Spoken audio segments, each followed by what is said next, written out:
The destroyer Warick was Admiral Key's flagship on St. George's Day at Zeebrugge in 1918, and the cabin bulkhead was adorned with a disc commemorating that fact. As the reproduction I first saw at Wembley, depicting the memorable attack, has influenced all my life, I have always felt a special bond, a sympathy established between me and that ship, which created a special atmosphere. The people who lived here at different times left behind an aura of joy and light sadness that over time became as integral to the ship as its metalwork.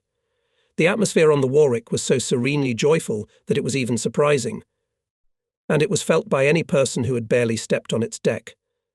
The Warick radiated human warmth from every bulkhead. It was the first ship I had ever taken on full alert. I'd come to Loch Tulla and Verbena when only the hulls were fully built, and the Shikari was in serious trouble with her crew. The Warick, on the other hand, was the right ship, exactly as she should have been. Its previous captain, Commander McLeaves, was, in my opinion, one of the finest of the CWR, and this praise is fully deserved. The ship was exactly as I would have arranged it myself. She had just returned to port after escorting another ocean convoy and was standing at the quay wall of Gladstone Dock in Liverpool, looking elegant and very attractive. I arrived at the dock alone with no warning to anyone, to get a feel for my first encounter with a new ship. There is nothing more exciting than a new captain's first encounter with the ship that will become his brainchild as soon as he walks up the narrow gangway to the deck. The mysteries of a ship's character are learned rather quickly, and can be judged by many minute details. Therefore, when the captain takes the first step from the pier to the gangway, he already knows quite a lot about the ship. He even has his first guesses as to how good her seaworthiness is, and whether she is merciful to people at sea. As old weapons improved and new ones appeared, it became increasingly difficult to accommodate the increasing crew on older ships. The Shikari, originally designed for 100 men, accommodated more than 140. The crew of the Warick was to be 120 men. When I took command, it had already increased to 170. To accommodate the additional men, it was converted into an escort destroyer. In doing so, the bow tube and boiler room were eliminated.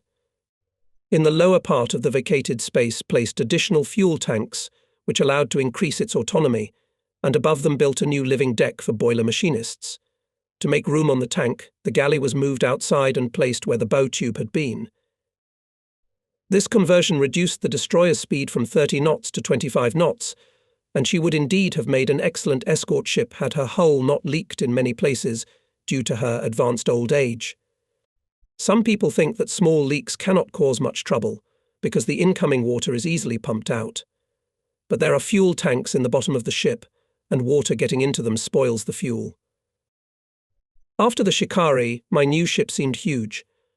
I could walk everywhere without bending my head, so I felt great. The captain's quarters were located across the ship, with different cabins for daytime and nighttime sleeping. Although I could hardly expect to spend any time in them while at sea, I was assured of unprecedented comfort while at anchor.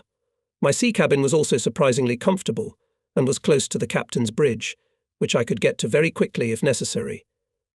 And since the entire bridge was much higher than on the Shikari, I could no longer fear the constant streams of water that were always bubbling on the floor of my previous sea cabin. Since my favourite pastime ashore was friendly parties to repay the hospitality shown and enjoy good wine in good company, it was great to know that I now had plenty of room for that. I had always carried a lot of photographs, a few good paintings, and during my wanderings around the world I had amassed a small art collection.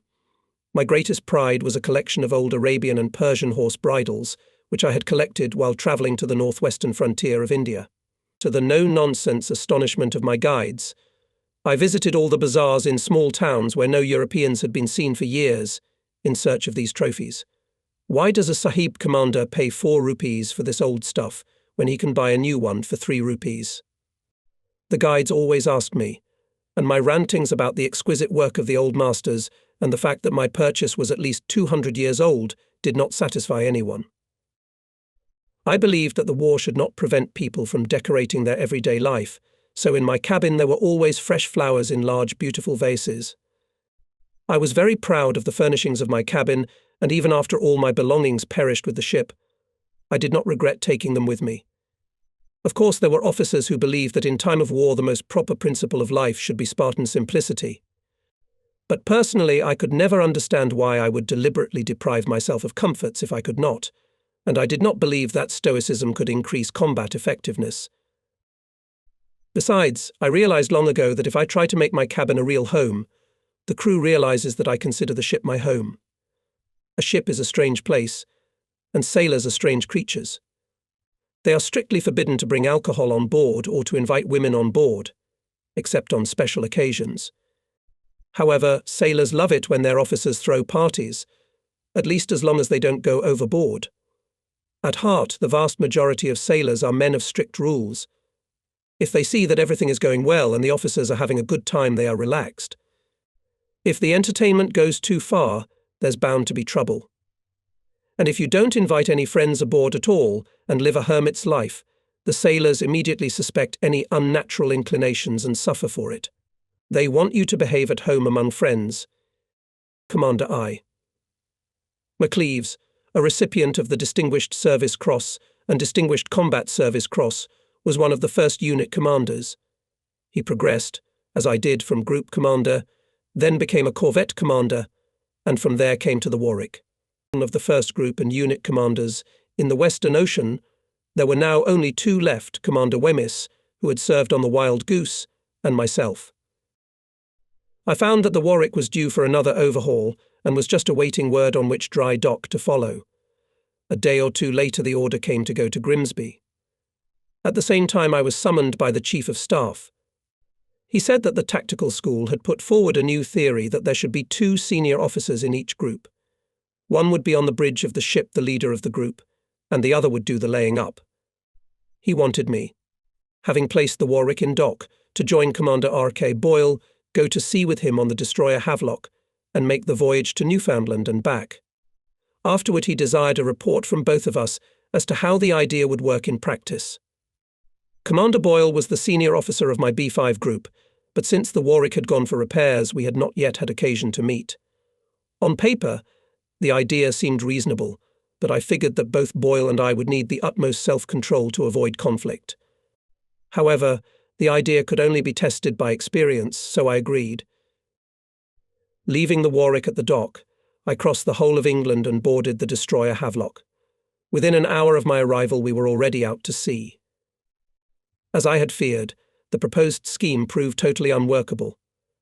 In the previous chapter, I described how, when an enemy submarine is attacked, laying aids can help determine what is going on and make the right decision. Commander Boyle, standing on the bridge, was in the same position as the reader before the purpose of the spacer was explained to him. I, on the other hand, being at the pad setter, was in complete control of the situation, including the movement of Commander Boyle's ship.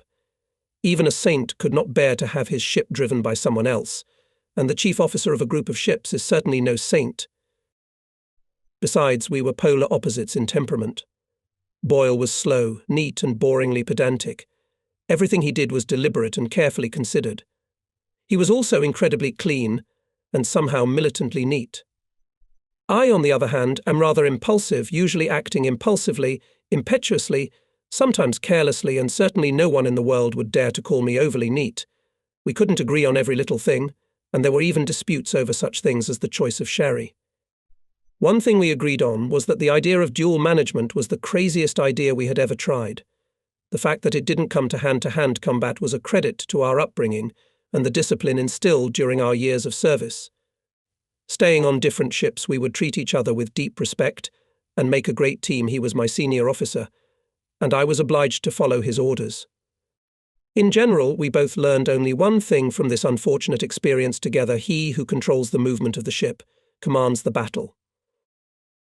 After that, the wise minds of our tactical school generated the following idea: the senior officer of the group should be at the plotter and map at all times, and keep an eye on the plotting, while his ship should be handled by the captain in the meantime.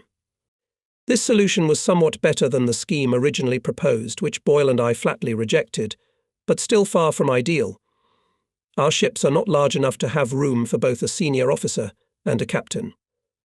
In fact, the solution was obvious, and thank goodness it was the one that was arrived at. The senior officer must have a very experienced and reliable chief mate who can steer the ship if necessary. Then the senior officer can retire to the chart and instruments and monitor the overall situation. We passed through waters where we were told there were many German submarines, but no attacks were made. This was probably good for maintaining friendly relations between us, but did not help us gain the experience we needed. Reports from aircraft about the detection of submarines was a lot, and therefore enough maneuvers of escort ships, aimed at keeping the enemy underwater, so that the opinion that the tested scheme was unacceptable was justified. On my return, I visited the Chief of Staff to consult on the contents of a future report, which could only be directed against the idea. The latter replied that Boyle had already submitted a very scathing paper, and he saw no reason to write another. It seems to me that the Chief of Staff did not expect any other result. We left St. John's on Newfoundland on Boxing Day, the second day after Christmas 1943. On arrival, I spent one night at home, where I brought 2 frozen fish, and then hurried to Grimsby in time to prepare the Warwick for the convoy that was going to sea in January. The plan was for us to leave Grimsby on the 11th, but we were delayed until the 13th. It was on this day that the convoy was leaving Liverpool. However, by properly spurring. The cars, we managed to join the group when the merchant ships were still forming into a marching order off the north coast of Ireland. The convoy was fast and was expected to sail at 9 knots, but a strong westerly wind had risen and the ships were having serious difficulty shifting into position. The wind from the west had been blowing for 2 weeks already. Now it was joined by a no-nonsense swell. January 1944 gave us a not-too-good gift, the most inclement weather of the whole war. The escort group consisted of the Havelock, 3 more destroyers Warick, Vimy and Volantia, and 2 corvettes with Belgian crews Buttercup and Godatia. Great difficulties arose with the formation of the convoy. That night we never managed to arrange the ships in their places, and by morning all lay adrift. During the first 24 hours we travelled 80 miles in a westerly direction. On the second day this achievement decreased to 52 miles, and on the third day to 40 miles. In other words, we were making 1.5 knots per hour. The weather did not wish to improve, and the excitement only increased. Havelock lost her mainmast and went to Iceland for repairs. And I was left in charge of the escort. 10 merchant ships returned to England with various damage to their superstructures, and 15 ships were somewhere fighting the weather alone, where we didn't know exactly. The convoy had already dwindled from 50 to 25 ships, scattered over a vast area along with the escort ships which were out of range of each other. Waves were flooding the Warwick, with cold green water 2 to 3 feet deep rolling over the upper deck. I temporarily relocated the watch officers to the ship's sick bay and closed off the upper deck to walking. At the very slow speed at which the convoy was travelling, my ship was poorly steered. I had to go faster, which meant making a wide zigzag to avoid overtaking the convoy. So we were constantly changing course and angling toward the high waves instead of going straight at them, thus providing ourselves with at least a minimum of comfort. Soon after I had closed the upper deck, the motorboat was washed overboard with the davits, and in half an hour they were followed by the Velboat. We then found that all the drinking water was in the forward part of the ship and the bread in the aft part. We solved the problem by throwing the end from the bridge to the stern with a rocket launcher, whence we were handed the bread in a life jacket. In exchange we handed over water. Shortly after dawn, the chief mechanic called from the engine room to tell us that we must have lost something from the deck, too much water coming in through holes in the deck directly above him. I went to the aft end of the bridge and inspected the deck. At first glance there was nothing wrong. When I returned to the compass, the chief mate was just changing watch and was about to go below for breakfast.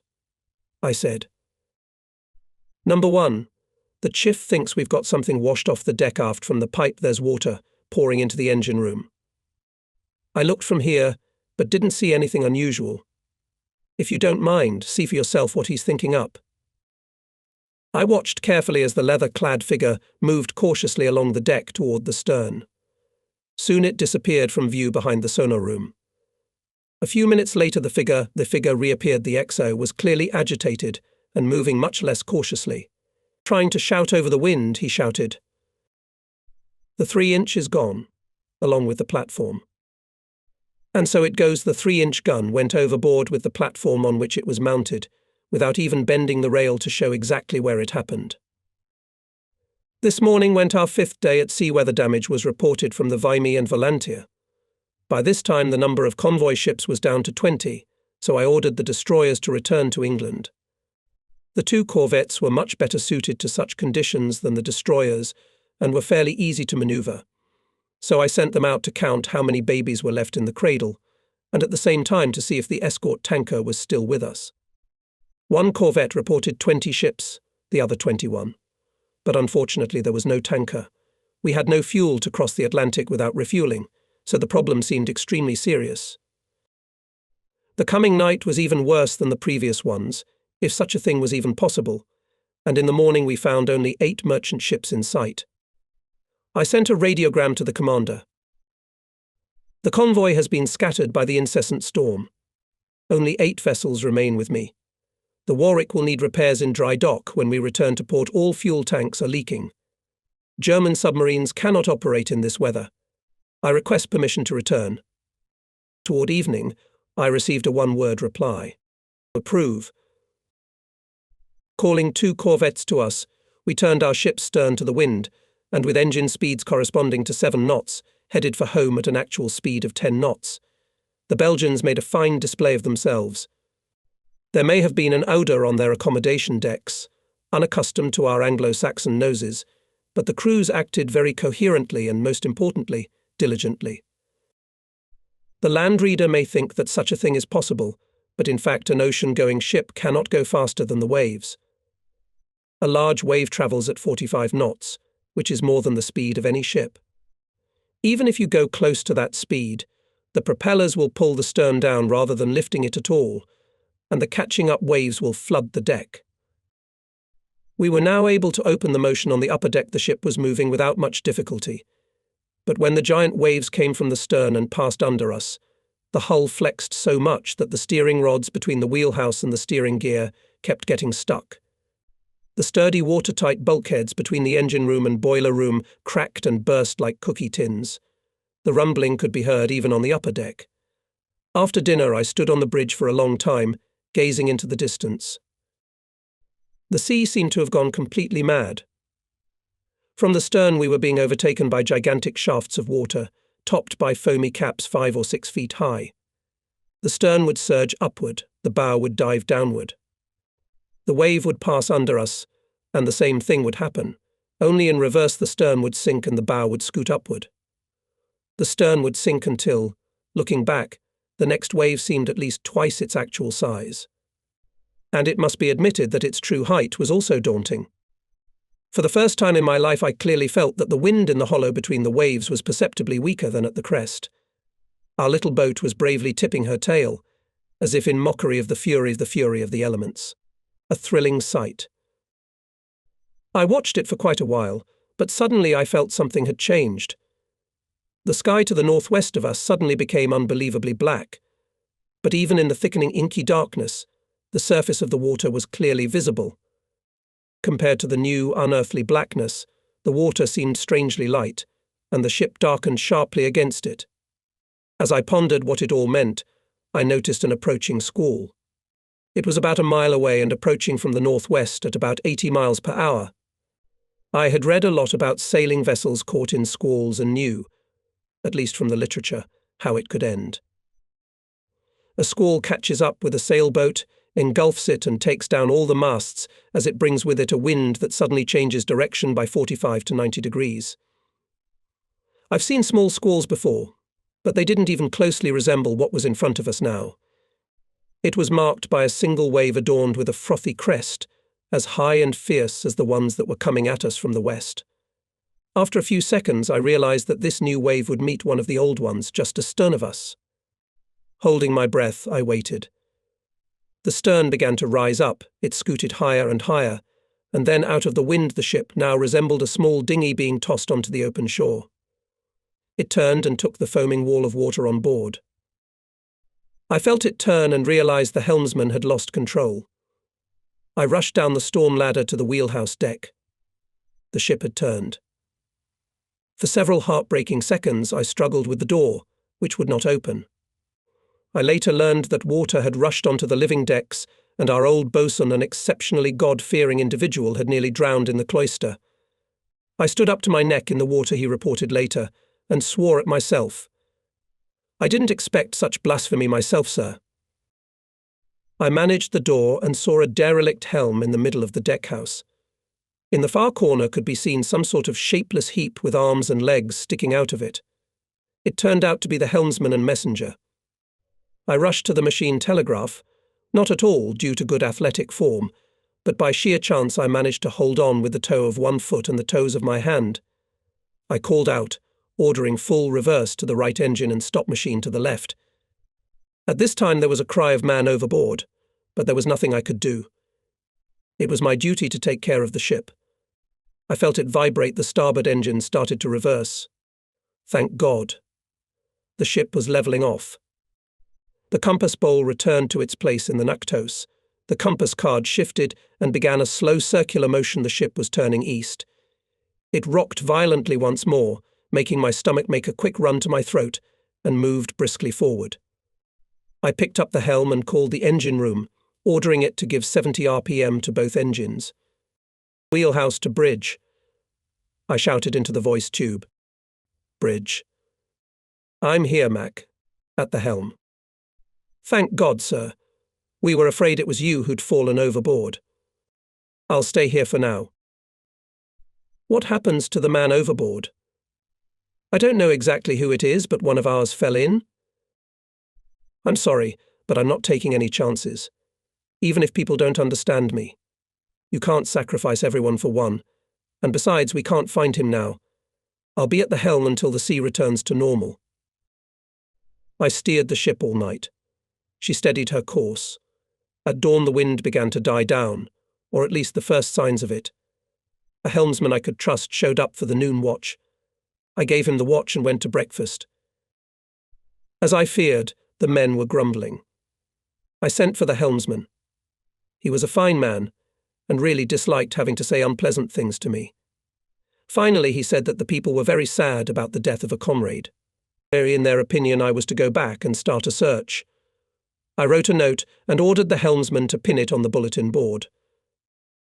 The decision was made by me, not you. I will have to answer for it to a board of inquiry, which will certainly be assembled. Until the commission makes its decision, you should, for the good of the ship, refrain from criticizing me. And to the board I say this. It would have been extremely dangerous to turn the ship back at that time and under the prevailing weather conditions. I did not want to jeopardize the lives of 170 men to save one who, even if by pure chance we had managed to find him, would no longer need our help. I would prefer to say all of this to you personally, but I can't leave the bridge just yet. Half an hour after this note had appeared on the bulletin board, a delegation, the helmsman, the boatswain and the chief boiler engineer came to the bridge. They thanked me on behalf of the crew and apologized for the unflattering words spoken to me. That same morning we spotted a tanker that had sustained considerable damage in the weather and was slowly heading home.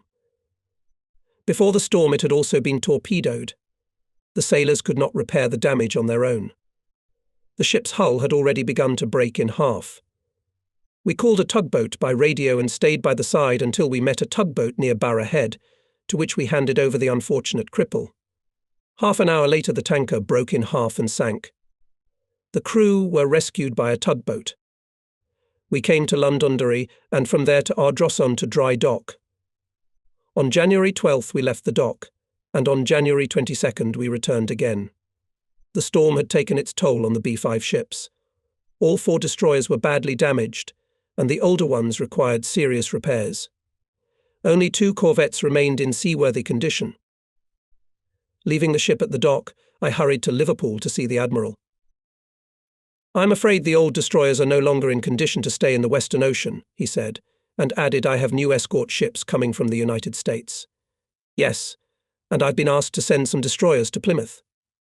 They need help in preparing for the invasion and in dealing with the German torpedo boats that are operating from the Channel Islands and interfering with shipping along the South Shore. Our gunboats can't handle the weather, and the Germans should be taught a lesson. You will get 1 or 2 more VWs and all your old S-class destroyers. How do you feel about such an assignment? The submarine war was slowly but surely coming to an end by that time. An invasion was scheduled for the summer. Anyway, I found the idea very tempting. "Are we going to stay in the Western Approaches fleet?" I asked. "Yes, you'll be mine. I'll just loan you out to Plymouth for a while. And can I remove the Hedgehog from my ship and replace the forward 4-inch gun? You can have whatever you can scrounge up from the others." So I went looking for a 4-inch gun. It seemed to me the most logical step to start at the Admiralty, and so the first thing I did was to go to London. Turns out I was wrong. I travelled many corridors, met with all sorts of high-ranking and very serious officers who must have thought me a dangerous madman, but achieved no result. Then I headed further north. After spending 2 days in Glasgow, I did find the gun I wanted, which had just been removed from one of the VWW destroyers. It was considerably more difficult to get it. The solution depended on various people who demanded that I put my request in writing. It would be forwarded to higher authorities, then to still higher authorities, and so on. Eventually a decision would be made, and I would certainly be informed of it. "Dear Mr. Official," I exclaimed, "my ship leaves on Sunday, today is Tuesday. Do you really think there is time for bureaucratic correspondence about a cannon that should be on board no later than Friday?" The cannon arrived on the contractor's truck on Friday at 2:00. We put to sea on Sunday, February 13th. Old sailors state that one should not go to sea on Sunday, and even a child knows the omen concerning the number 13. We completed all the necessary trials, and on the 17th set course for Plymouth, where we arrived on the evening of the 19th. I went ashore to visit the captain. The windows of his office overlooked the river, so that he could see everything that was going on without getting up from his desk. "I want to congratulate you," he said, "on a fine ship. It's been a long time since anyone has walked in here with such confidence. I like it when it's done thoroughly. You've been here before, I take it?" "Only once, sir." Well, we'll see you again. Right now, the commander's waiting for you. The car's here." By the way, the Warick did look pretty good. Since we painted the Verbena to the waterline in Gibraltar 3 years ago, I've never been able to paint an entire ship at once. But at Ardrossan, the whole crew was still on board. The men had only recently returned from vacation, and painting the hull was quite an undertaking.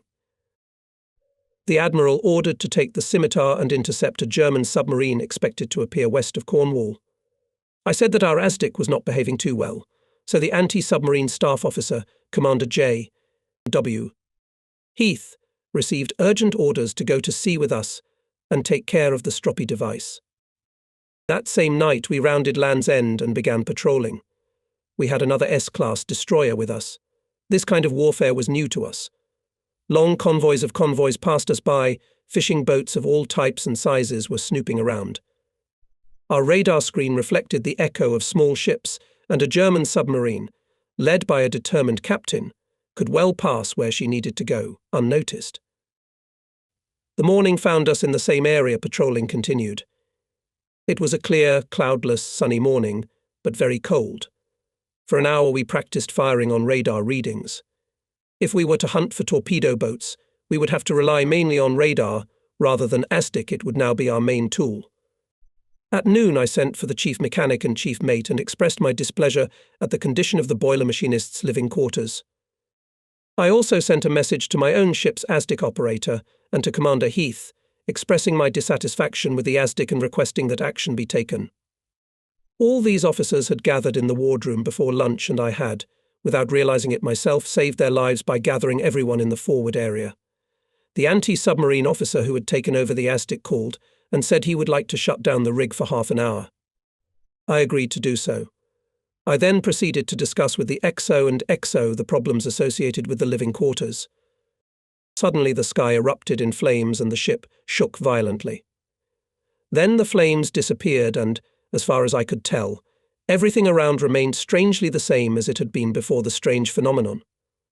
As I looked ahead, I saw something large floating on the water, looking like a giant metal whale.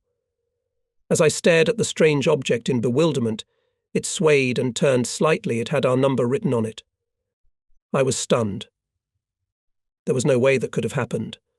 Coming out of my stupor, I ran to the aft side of the bridge and looked down. The ship ended just past the engine room. There was nothing further.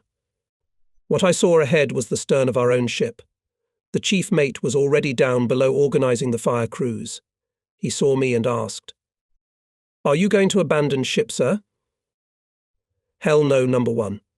Get the fire dealt with, then get all the rescue gear down here and secure it securely. We're not leaving the ship until we're forced to do so." I'm back on the compass platform. Signalman. "Sir, transmit to the scimitar. I think I've been torpedoed, then beamed down to the main deck. Yeoman, you too, but first gather up all your papers and take them to the radio room. Take all the charts you can find and take them there as well. Don't forget to lock the door." The watch officer continued to stand at the compass. I wondered in passing how long he'd stay like that. The torpedo must have hit the powder magazine, and the stern must have been blown clean off, I said. He leaned over to the voice pipe and shouted, "Stop both cars." The propellers went down with the stern. I grinned. "You'd better go down to the main deck and help the XO." He left, and I was alone on the bridge. It was strangely calm. I took off my boots and tried to inflate my life jacket. It wouldn't fill with air. I patted myself on the back and found that the rubber tubes were torn, and the vest itself. It must have been an accidental splinter. I've always made a point of throwing life jackets in the wheelhouse. Maybe there's one there for me right now. I went down to look. It was empty. Perhaps my last criticism had worked after all. I stepped out of the deckhouse. The ship was upright and clearly well in the water. A variety of life preservers were hanging from all sides on the sides they were tied down with ropes. No fires were visible anywhere the XO had done well. It looked like we might yet be able to save the ship. Then I heard a strange sound for which I could find no explanation. The deck began to tilt rapidly, and too suddenly the ship was lying on its side. I slid down the inclined plane, trying in vain to grab onto anything I could get my hands on. My world had flipped 90 degrees. Out of the corner of my eye, I spotted the navigator, Harris, moving cautiously along the high side of the main deck. In both hands he held a wooden box, a chronometer, and a sextant. Somehow this struck me as incredibly funny. I jumped to the galley pipe, which was now parallel to the water and rose 2 feet above it, and crawled up it. I could see water pouring into the main pipe. The sound was like water flowing out of a giant bathtub. The surface of the water around me was covered with floating people. I paused, staying on the tip of the pipe, and looked around. People were laughing, as if they were participating in some sort of amusement. I was called out of the water. "Jump in with us, sir, the water is lovely." "I'll stay on the shore a little longer," I said. But the pipe that was supporting me quickly sank into the water, and with it I had to swim. The man beside me looked back and shouted, "He's drowning." "Swim." I shouted, convinced he was right. "Swim faster, it will suck." And I desperately worked with my arms and legs. When I looked around again, I couldn't see any more people, only a few heads sticking out of the water. I swam on. A destroyer of our group passed by. I saw that the men had taken their places according to the battle schedule. Lord have mercy. They're attacking. They were attacking the wreck of the Warick. I shouted in a frenzy, but of course no one heard me. The German submarine could have been anywhere but here. The depth charges were wasted. I'd never noticed the funny way they sway when they sink. I wondered. I thought, what would happen when they started exploding? It turned out to be no big deal. I was expecting the worst. It's like a low blow to the chest. My consciousness went hazy. I didn't know where I was floating. All I saw were waves, lots of waves, damn it. Why are there so many of them? I wished they'd stop bothering me. Then I felt someone grab me roughly by the shoulders, and I heard a voice. "Jesus Christ, it's the captain. Help me drag him in." And I was dragged into the crowded life raft without ceremony. "Are there any officers here?" I exhaled. "Yes, sir." "Miss Indo." "Then, for God's sake, Miss Indo, send someone into the water, have them float alongside in the slings, or this thing will capsize. You can throw me out if you like, just get on with it." I've always thought that small life rafts flip over too easily. We've even done separate experiments and proved that these life rafts are very unstable. They are easy to launch and at first glance offer a solid chance of rescue, so they always end up being overloaded. I have always seen to it that the rafts on my ships are provided with ropes about 6 feet long, attached at intervals to a leer around the edge of the raft. Should it become overloaded, the men will be able to remain in the water by strapping on the ropes. In this way, the stability of this life-saving device is guaranteed and the number of people rescued is increased. Miss Indo was the first to go overboard and found that the water temperature was not favourable for prolonged swimming, followed by several others. The result was that our raft rocked on the waves quite steadily. About 200 yards away from us, I noticed another raft. It had not followed our example, and it looked overloaded to the extreme. It must have actually capsized in the end, and the men then couldn't climb back in, because when it was discovered it was empty. And we were hoisted aboard the fishing boat Lady Luck and taken to Padstow. The fishing boat's tiny room could barely fit 12 people and a red-hot ancient stove. Cock handed out cups of scalding tea to everyone in turn. It was about an hour's walk to the harbour. About halfway there, we felt the warmth slowly returning to our bodies, and with it, life. I was the first to venture out of my soaked clothes. When we docked, the drifter's captain lent me a raincoat, in which I went ashore. Admiral A.G. Crawford, the naval representative at Padstow, met us at the wharf. On the way to his office, I noticed 3 other trawlers rounding the cape. No matter how hard I peered into the distance, no other vessels were visible. The Admiral gave me a wool-plaid blanket to cover my nakedness and a very old cap with a small visor that he himself had worn during World War I. I can imagine how I looked. I can imagine what I looked like in that cap and plaid and with my naked, black, Negro-like legs sticking out from underneath. I think it was the oil film that saved my life, because I got into a warm room only after 2 hours. There was a cold wind blowing the whole time, and the temperature was about 0. After calling the captain in Plymouth, I went back to the dock. I wanted to meet my men myself and make a list of survivors as soon as possible. It was low tide and the trawlers couldn't get close to shore. People were being transported by boat. I could not believe that 3 trawlers had delivered all the survivors of the disaster and waited for other ships to come. I was hardly convinced that only 4 trawlers went to the place of destroyers' destruction, and all of them returned. The ships did not enter other ports. And I had to come to terms with the idea that the crew survived 94 people. The explosion of the Warick's powder cellar was seen by many, including pilots from St. Merrin Naval Airfield. When the men were brought ashore, everything was ready to receive them. The sailors were immediately put on buses and driven to the airfield. After sending everyone off, Admiral Crawford and I went around to all 4 trawlers to thank the captains, and only then did he take me to the airfield in his car. At St. Merrin's we were received beautifully.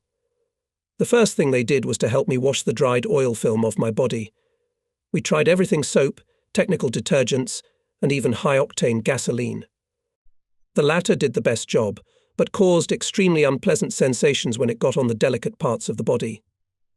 After refueling, I wanted to rest, but I learned that our bosun had been placed in a nearby hospital, so I took the car and went to see him. He was a reservist and not an old man, probably too old for the oversaturated events of today. He was in very bad shape, but he recognized me and was genuinely pleased. During the night he died quietly and peacefully in his sleep. The shock had taken its toll. The next evening the Padre held a special service for us. Attendance was strictly voluntary, but every one of us came. That same night I sent a telegram to my wife: "Don't believe the rumours, they're lies." The navigator, D.H. Harris, survived, but unfortunately his sextant and chronometer suffered a sadder fate. For 20 minutes he floundered in the water holding both instruments, but then decided that one would have to be parted with. He thought long and hard about which one to let sink, and finally settled on the chronometer. As he explained to me later, he realized that the chronometer was a more expensive instrument, but it would also cost more to repair. For a while he swam in cold water, with his sextant in his arms, but soon realized that he would have to sacrifice that too, unless of course he wanted to go to the bottom in the company of this undoubtedly useful navigational device. Ironically, however, at the very moment when he let go of the sextant, he was grabbed by the shoulders and pulled up onto the raft. The navigator immediately began to break free, trying to dive for the sextant, which was slowly disappearing into the depths.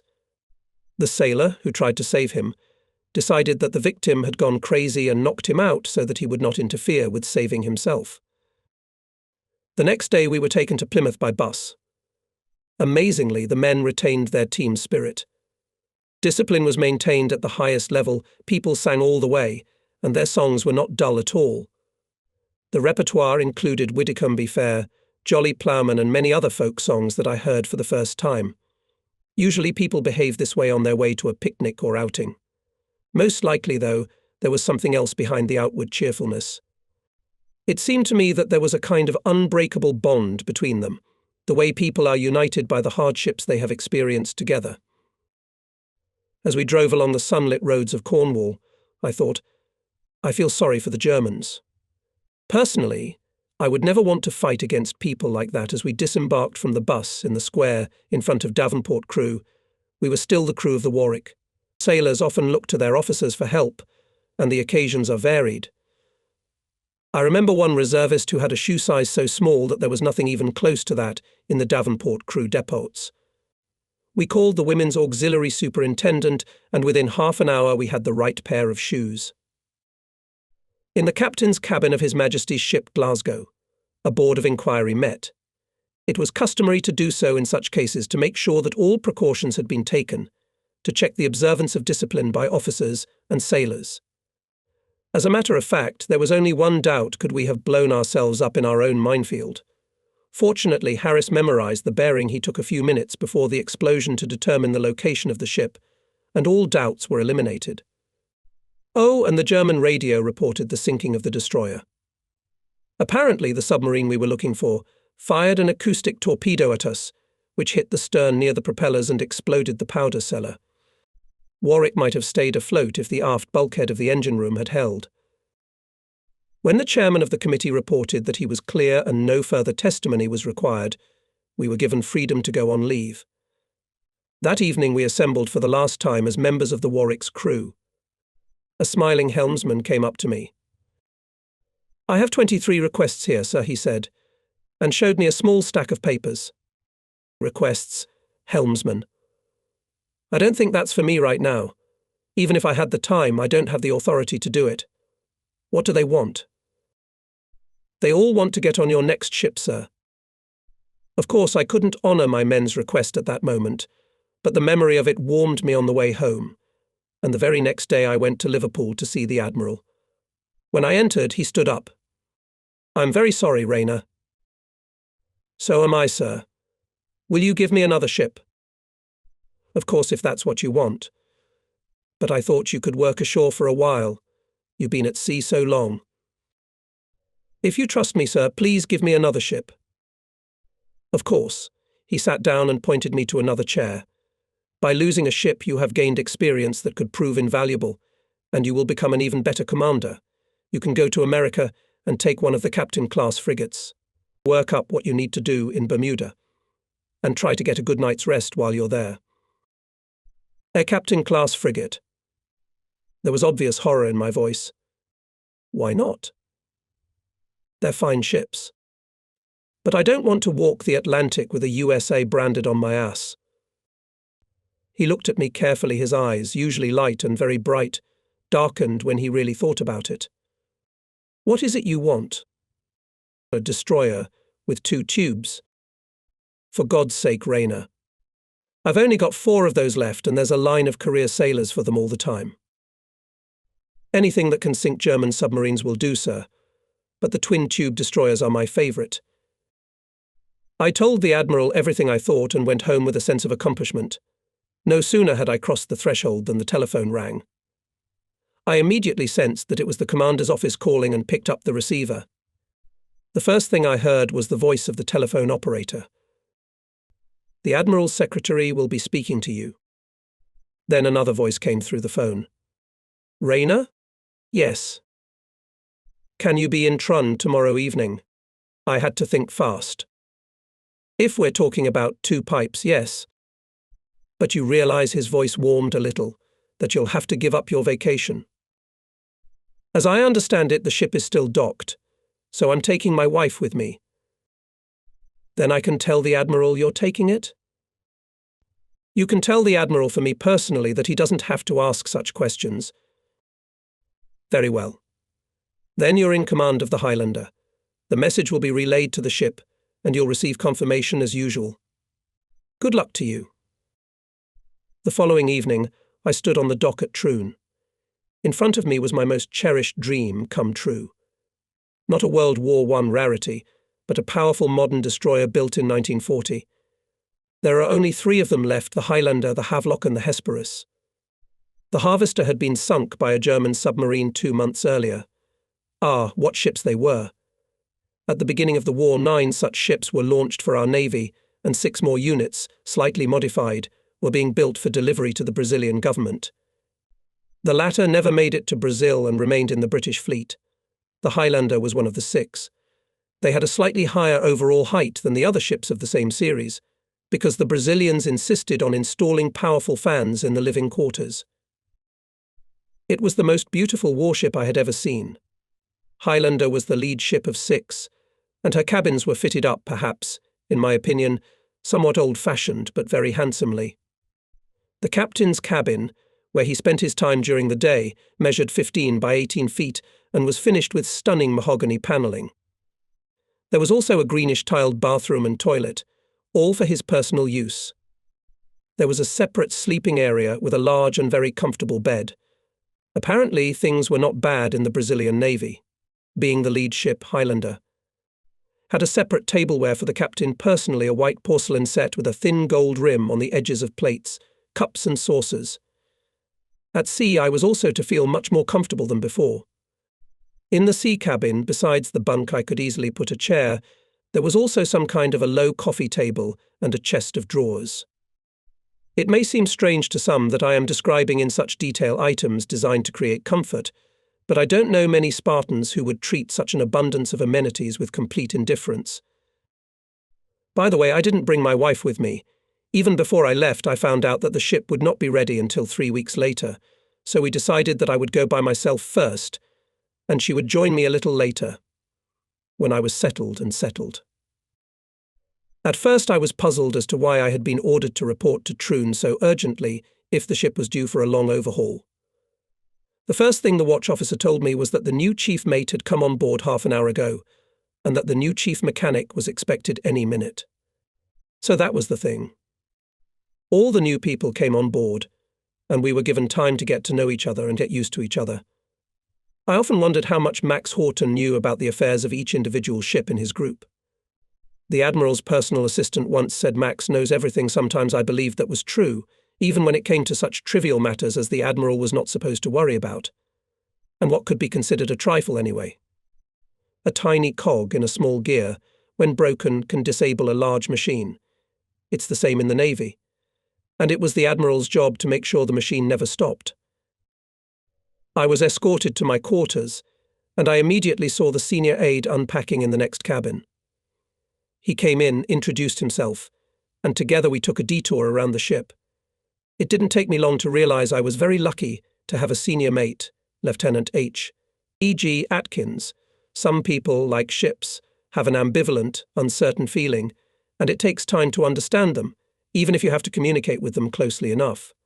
Others make an impression at once, favourable or unfavourable, it is another matter. Concerning Atkins, I had no doubts. He was a tall, slender, handsome, perhaps, to be honest, too handsome a young man, but there was nothing feminine about him. He had the same innate charm that was impossible to resist as the senior mate from the Verbena, Jack Hunter. I remembered Hunter's famous smile well, and maybe that's why I felt like I'd known Atkins for years.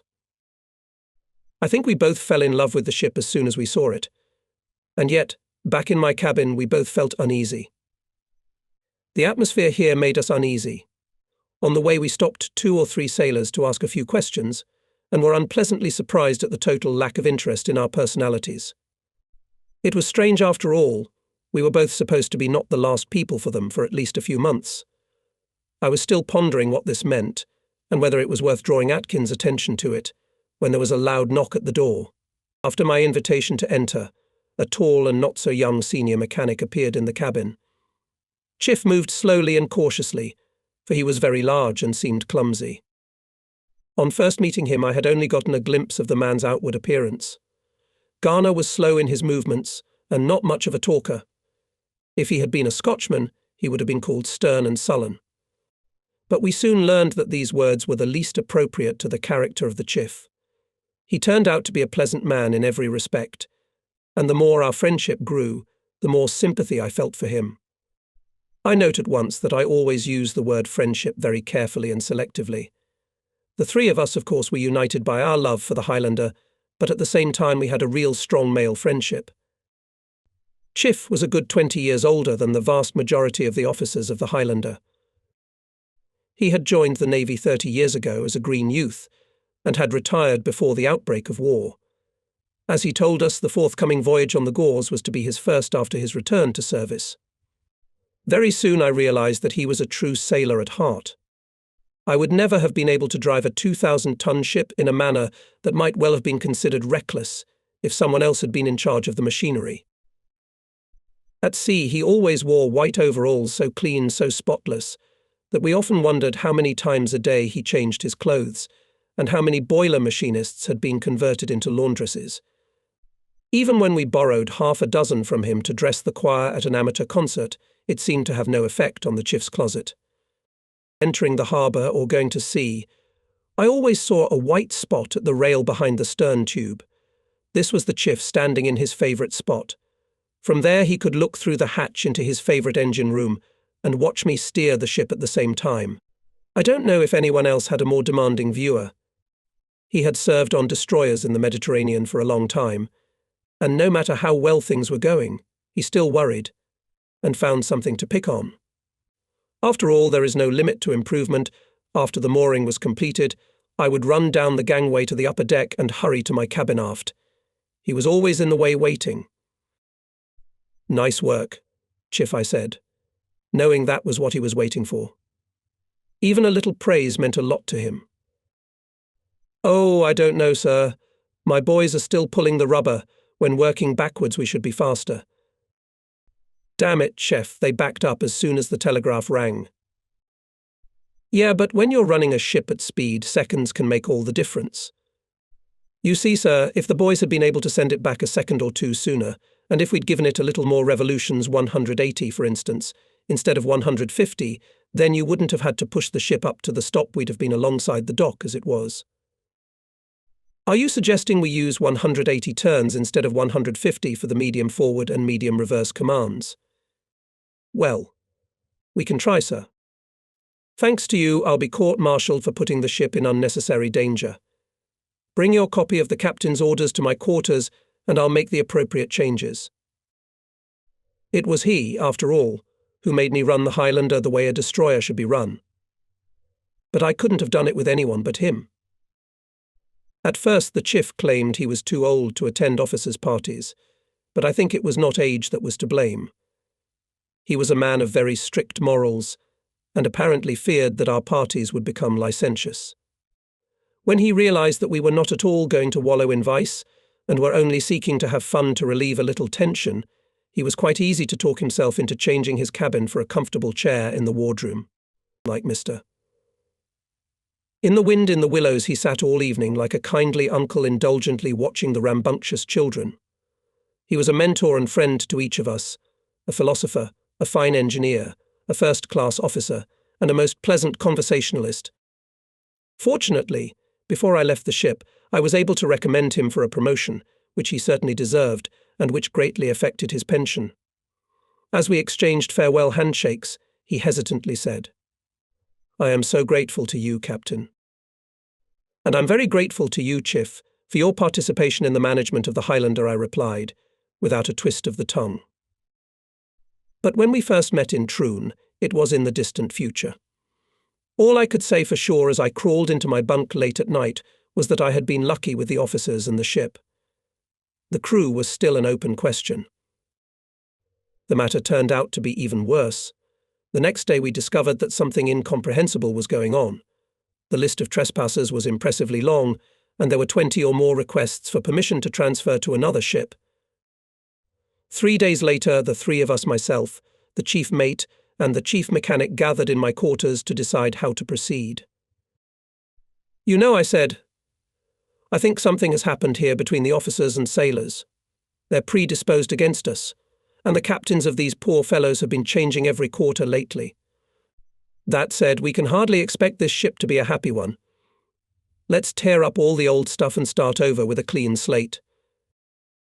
"What do you mean, sir?" The senior mechanic stared at me in amazement. "Tear up the list of trespassers." "That's exactly what I mean, Chief, the whole damn list. And immediately pardon all those punished. But we have 2 or 3 who got a second class for behavior. That meant that people lost some very valuable privileges for persistent infractions." "You can't do that," the senior aide raised his voice. "Of course I can, at least as long as they stay on my ship. But of course it all depends on whether they'll let me flog those transfer requests." The next morning I cleared the lower deck. The entire crew gathered around the versatile 4-inch gun I was using as a podium. "I want to talk to you," I began. "I'm used to being the captain of a happy ship. There's something fishy going on this one. I don't know what it is, but I intend to fix it. People should have smiles on their faces, and I haven't seen one smiling face since I came aboard the Highlander. Let me tell you what I'm going to do. I have here a list of violators of truly fantastic length. At least 10% of the ship's crew is awaiting my first captain's decision, and another 10% has already been punished. Here it is, this list. Currently, 1 in 5 of the crew is either punished or awaiting punishment. This can't go on any longer. Clearly, I can't do anything where the payments have already been stopped. But everything else is within my power. I can tear up all that paperwork and we can start over. That goes for second-class guys too. But there's a condition. I could clearly see that I'd piqued people's interest, and there was a look of curiosity on their faces. You don't think I'm stupid enough to do all this for nothing? First of all, I don't want to hear anything more about transferring to other ships.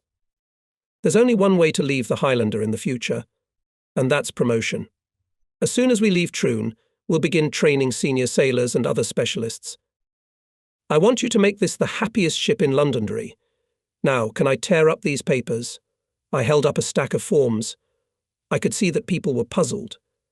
They didn't know what to do yet, but the tension in the air had eased perceptibly. At that very moment, some new bond was forming between the team and the officers. I smiled and thought I could tease the men a little well, decide quickly. They laughed too.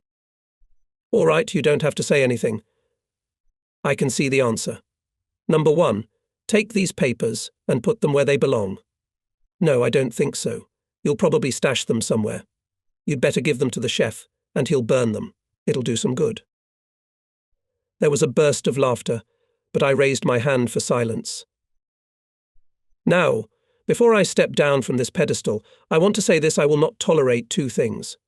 One is failure to report to the ship before going to sea. I want you to always return to the ship, no matter what form you are in.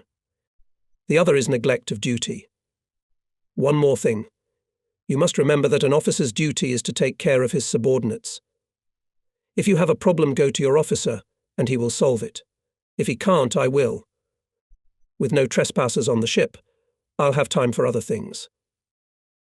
We found the cause of the trouble. There were too many changes going on here.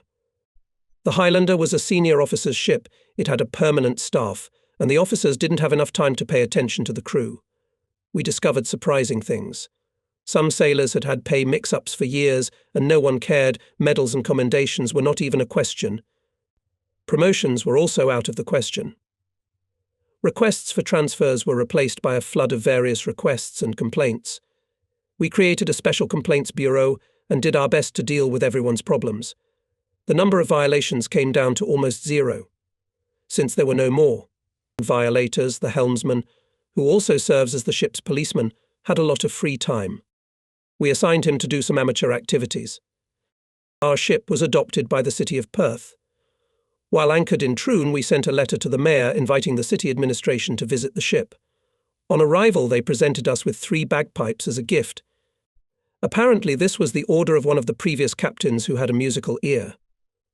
I accepted the gift and expressed my gratitude as sincerely as surprise allowed me.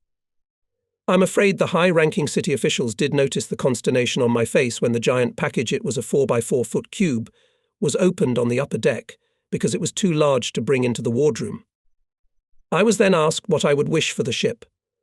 I favoured a silk flag to be hoisted on Sunday mornings. This is a very old Navy custom, now almost forgotten. The last time I saw such a thing was on the Hood. Through the kindness of the people of Perth, the flag was sent to us, and it was one of the little things that later turned the Highlander into a first-class ship.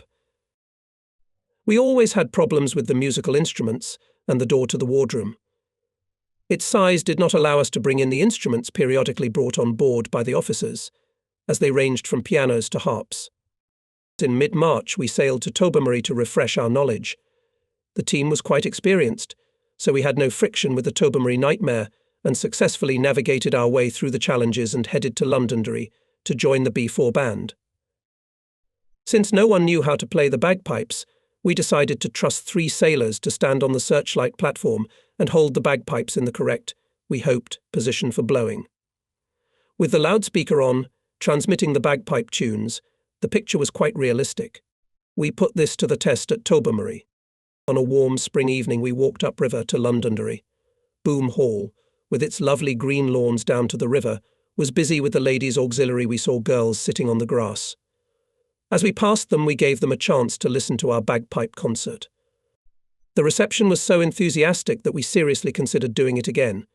Turning off the loudspeaker, we turned around, reversed course, went quietly down the river, and then again triumphantly past the resting girls, putting our musicians on the platform and turning the loudspeaker on full blast, moving at a much higher speed than the first time. Highlander was a ship on which it was possible to enter the harbour spectacularly at high speed up to 15 knots. It did not create a tailwind. The repeat performance attracted even more spectators. Girls were jumping out of the building to the outside. It's very hard to say at exactly what point things that were going badly before start to go well. We at the Mountaineer didn't like to look back. We had the impression that some obstacle that had previously prevented people from breathing had been eliminated. New ideas, having received the long-awaited freedom, flowed like a fountain. Officers always tried to support good endeavours. We had a soccer and hockey teams that regularly participated in friendly matches. Boats were always launched during anchorages off the coast. Dancing parties were organised for the crew in Londonderry, and parties in the wardroom were not rare, and I could be sure that today's fun would not affect tomorrow's discipline. Intellectual competitions and quizzes were organised at sea, and their effectiveness was especially high when they were conducted over the intercom during the dog watch. People were highly active, constantly inventing something, rehearsing, preparing for something. In general, life got into the right track. My personal contribution to the general was to organise an artilleryman's competition using a 4.7-inch gun. 12 teams from different ship services participated. The officers' team won the first and second rounds, but hopelessly lost the third. Their main opponents were the Gun B team and the team of boiler machinists. The Guns B team considered themselves the best in every way, so they had to experience a real shock when they lost to the boiler machinists, who in turn were defeated by the officers in the final. As a matter of fact, it was bound to happen. The competition was conducted as follows. A smoke shell was fired from the bowgun and exploded at about 8,000 yards. Then the competitors fired 6 shots from the stern gun with shells with screw-in fuses in a certain time interval. On the bridge, I set up a circular sight, which I kept pointed at the smoke target and marked the exploding shells. Considering the high speed of the ship and the side wave, the practice turned out to be excellent. Immediately after the competition ended, a German airplane appeared in the sky. I am sure the pilot had to endure far from the most pleasant moments in his life. The Germans had just developed small airplane shells FAU-1, which could be carried by another airplane until they were in close proximity to the target, after which the radar installed in the nose of the shell was activated, which controlled its movement until it collided with the target. The Germans either didn't know how to judge distance correctly, or they didn't allow that escort ships could carry 4.7-inch guns, such as those on the Highlander. Be that as it may, one evening they decided to try their new toy on us. We met the enemy so warmly that he lost control of his shell and it crashed with a crash into the sea halfway to us. That same night the attack was repeated, but we spotted the approaching aircraft on radar in time and opened fire. We didn't see the enemy, but we obviously fired well, as it never came any closer. These planes were based at Bordeaux and could have caused serious trouble for the convoys. They carried not only miniature airplane shells, but also special signal buoys that were dropped a few miles ahead of the convoy. These buoys sent signals that would lead submarines to the convoys. In the morning, another enemy plane flew out of Bordeaux, but our escort aircraft carrier put its fighters in the air, and they shot it down. Highlander was sent to the crash site to pick up the wreckage, but it was obviously too small. We found nothing. Things have clearly improved on the ship. The first results came in. We won the group regatta and the soccer championship. 12 of the 14 sailors who took the chief sailor's exam were from the Highlander. 6 of our senior sealers became petty officers. I worked very hard to help these young men become officers. My life became a veritable idyll. The ship certainly became a happy and very efficient ship. Its high combat capability was constantly confirmed. I could do things I would never have allowed myself to do on the Shikari, for example. If we approached the quay, as a rule, no throwing end ever fell into the water, and if it did, the other would be in the air even before the first reached the water. Thanks to the excellent work of the chief mate, we now spent much less time getting fuel at sea. All in all, life was wonderful. We lacked only one thing: German submarines. In February and March, the enemy boats based at Brest were riddled with Captain Walker and the second support group and put on the defensive. During the summer, many of them were transferred to the area of the expected invasion or went to the docks to install snorkels. True, there were still enough of them at sea to keep us from feeling unnecessary, but with constant air cover provided by escorting aircraft carriers, there was no doubt the German submarines were a defeated team. CMDR. C.W. McMullen was the senior officer of the B-4 escort group. He had settled on the River-class frigate Helmsdale Highlander, was second in command. Our job was to escort convoys to Gibraltar and back. Now the journey was much shorter. We went along the 15th meridian, and the passage took no more than 10 days. In 1941 the same crossing took twice as long, and the route was much longer. Thus we spent 10 days at sea, and then 5 days in Gibraltar. The weather was favourable, and we were genuinely happy every time we came into port, and at both ends of the route. In Gibraltar we bathed a lot. Well, how not to take the opportunity to swim in the warm Mediterranean Sea? Londonderry was a nice place to spend some time. I've always been lucky to make acquaintances on bases, especially in Northern Ireland. On my first visit here, I met a very nice family where I could always count on a warm welcome. There were many beautiful girls from the Ladies' Auxiliary in Londonderry, so my officers also had the opportunity to have fun. The girls of the Western Approach's Women's Auxiliary considered themselves chosen for a high mission, and to some extent they were. They certainly tried to make the officers' lives easier, and despite the claims of our novelists concocting war novels, there were no problems involving the relationship of the sexes. On the one hand, there was simply not enough time for serious novels, and on the other hand, each girl had so many admirers that when one went to sea for a month, another was already ashore. The girls always knew when a particular ship was expected and arranged their affairs accordingly. I find it quite remarkable that in the whole history of the Londonderry base there has been only one very unfortunate incident, and the culprit was an officer from an alien ship not belonging to the Londonderry escort force. One cannot but give Commodore Simpson and his staff credit. These men did a tremendous job, sometimes in the most unexpected ways. If the officers on the ship wanted to organize a party, they informed the Commodore of this, and also of their desire to invite some of the officers of the Women's Auxiliary to it. The place and time were specified. Once confirmed, you would call the commander of the Women's Auxiliary and let her know who you had invited. The girls would arrive on board at the specified time. On the ships they were required to wear uniforms, but at the Allied Officers' Club they were allowed to wear long skirts. The female officer in command of the Ladies' Auxiliary was well in command of the situation. I think she knew the officers assigned to the ship base well, knew what to expect from them. Prohibit it or not, A man and a woman will still find a way to be together. It was useless to fight it. It's much better to acknowledge this fact and provide the proper organization to avoid trouble. In my opinion, this is a pretty good solution to the issue. At our base, that is exactly what has been done. In addition, its geographical isolation made it easy not only to develop rules, but also to follow them strictly. I've heard that we were the envy of the crews of ships from other bases. Londonderry Base had always had a reputation for being first class, ever since the days when Captain Rook Keane had created it from scratch. It was far enough away to establish its own routines, yet close enough to the United Kingdom's naval depots to get all the supplies it needed for its ships. And under Commodore Simpson, excellent training facilities were built here. For example, a domed structure was erected here, on the white vaults of which, using cinematography, it was possible to simulate any angle of attack of an enemy airplane, which trained gunners shot from a light cannon. When the trigger was pulled, spots of light flashed where the bullets would actually hit. The simulator created a surprisingly real picture, and the toy was truly wonderful. Another in the arsenal of Simpson had a teacher of night attack. This was the bridge of the ship, built in the centre of the hall, which provided complete darkness. You went there with all the sailors and officers normally on the bridge, the watch officer, the lookouts, the signalmen.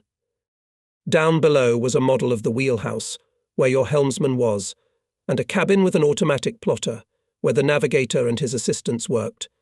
On the command go, you were told the distance and bearing, and turning the ship in the direction indicated, you were ordered to fire an illuminating shell.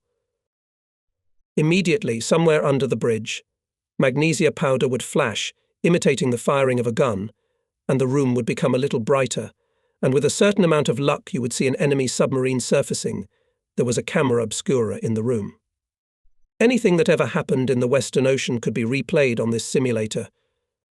If your ship got too close to a convoy, the officer in charge of the class would give you the radar distance and bearing, and when you looked in that direction you would be sure to see a column of merchant ships looming in the fog. The overall environment seemed so real that we sometimes forgot we were on a simulator. Another pavilion was equipped for training ASDIC operators.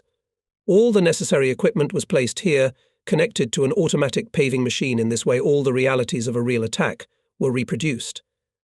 Therefore, if the reader has the impression that we spent our time at the base only in idle amusement, it is wrong. I assure you we were not idle on shore either. About once every 2 months the whole group went to the Philanthus, a training ship of the Western Approaches fleet. Before the war it had been Mr. Tom Sopwith's steam yacht.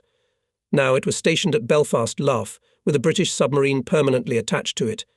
Our radar and ASDIC operators could get plenty of practice in detecting enemy submarines in underwater and surface positions. By then, Admiral Sir Percy Noble's thesis of the need for training and more training had already begun to bear fruit. Our ocean-going ships now had experienced, well-trained crews, always ready for action. Most of the simulators were operated by officers who had served at sea for many years and knew their business firsthand. Throughout the summer of 1944, we escorted Gibraltar convoys without interference from German submarines. Once Highlander even made a small expedition alone. In late June, 2 days after leaving Gibraltar, we received orders to separate from the B4 group and proceed immediately to a point 50 miles off Cape Finisterre. Extremely excited, we rushed to carry out the order, having no idea why we were sent there. The place where we arrived was dangerously close to Bordeaux, and thus to German aircraft. It was 10 o'clock in the evening, and the pearly white moon was shining brightly in a cloudless sky. Not half an hour later, the radar operator reported that an airplane was circling 5 miles away from us. On such a clear night we would make an excellent target. The German pilot decided to attack. The radar operator reported that it was not one of ours, of course. This did not mean that the plane was necessarily German. It could have been Spanish, for example, although unlikely, since it was flying without navigation lights. To prevent the pilot from seeing the Highlander, I was always trying to keep the ship nose to the plane, so that even in the moonlight the enemy could see only a triangular spot on the moon track, in which it is impossible to recognize the silhouette of a British warship. I had a radar designed to identify targets on the water, so I had a very rough idea of the height of the aircraft. And our radar fire control was homemade, so I would prefer not to engage an airplane in the dark. For some unknown reason, the Admiralty sent the Highlander into the area, but it wasn't to get us sunk. It was a stupid situation. The invisible pilot wanted to know who we were, we in turn wanted to know who he was, and neither side was willing to take the decisive step to clarify the issue. The pilot lost patience first. Judging from the radar readings, he made a rapid approach. Approaching from the side of the moon, he could see me in the moonlight like the palm of his hand, but still could hardly identify the silhouette. He could see the ship from the bow. When he was a mile away, I turned on the navigation lights on the mast and sides. They shone brightly, as in peacetime. It rumbled over our heads, but there was no hail of bombs. My expert said it was a Junkers 290, and that its bomb hatches were open. I confess that I am not an aviation expert and I can hardly distinguish one flying airplane from another. All I know is that it flew too low for me to feel at ease. The pilot seemed to calm down when he saw the navigation lights and moved away towards France. Recognizing a ship from the air was never easy. I remember a story I heard at the beginning of the war about 4 British destroyers that were patrolling in Skagerrak, the section between Denmark and Norway. One of the ships developed a malfunction, so they were returning late. The ships had been spotted from British Blenheim bombers as early as the afternoon, and the pilots were intent on bombing the enemy spies. They were just coming in for an attack when they were spotted by German patrolling Heinkels. The German pilots thought that the British were attacking German ships and felt it was their duty to drive the enemy away. We began to wait for orders for further action. But all was quiet. Midnight passed, an hour, 2 hours, nothing. Eventually the order did come. We were to return to Gibraltar immediately, and as fast as possible. We heard later that His Majesty the King was returning to England after inspecting the army in North Africa, and there were destroyers on duty all along the route. Personally, I was only glad that we no longer had to play cat and mouse with the German Air Force. I called the chief mechanic in the engine room. Returned to Gibraltar at top speed. You hear that, Chief? You always complained about not being able to check how many revolutions our machines can give? Well, consider this your chance. Fire up the 3rd boiler, and let's go. 300 revolutions on the telegraph, but you can give as much as you like. Our course lay right along the moon track on a quiet, perfectly calm sea. Only from the south came long, lazy waves. From the bridge, the surface of the sea directly ahead looked like wavy glass. The ship began to shudder. The electric lag came alive. The ship was picking up speed. It rolled off the top of each wave, raising clouds of fine golden spray. There was a message from the engine room. Boiler 3 is operating, sir. That's fine, Chef. Let's see what you can squeeze out of our machines. I hung up the phone and turned to the watchman. Our old Chief's a baby. I swear when he goes down to the engine room, he leaves at least 30 years upstairs. Quite right, sir. But he loses years not only in his beloved machines, but also in the wardroom. You know how the girls love him. He's got at least 2 at every party. Yes, I've noticed. I laughed. I'll have to tell the XO to invite an extra girl next time, since the Chief can't do without 2. Our conversation was interrupted by the buzzer of the telephone. Yes, Chef. 330? That's great. Is that a record? No. How much is it? I don't think we've ever run faster. Aren't you hoping to add another 10? No, I don't intend to limit you at all. It's all so exciting. When you've satisfied your curiosity down there, come upstairs. We're going to have cocoa in half an hour. I hung up again. The phone rang a few minutes later. 340, sir. Wow. I'm sorry, but I don't have a speed for that RPM on the dial. It ends at 330 RPM, which is 36 knots. I think 10 RPM adds a knot. Come up and feel for yourself what you've got. A few minutes later, his tall, white-clad figure appeared outside the ASDIC room. Just at that moment, the ship came over another crest and 2 waves, like 2 spread birds' wings, scattered on either side of the bow. The rush made the XO rush forward to grab hold of something and stand on his feet, but his face showed not fear but delight. We gave him cocoa.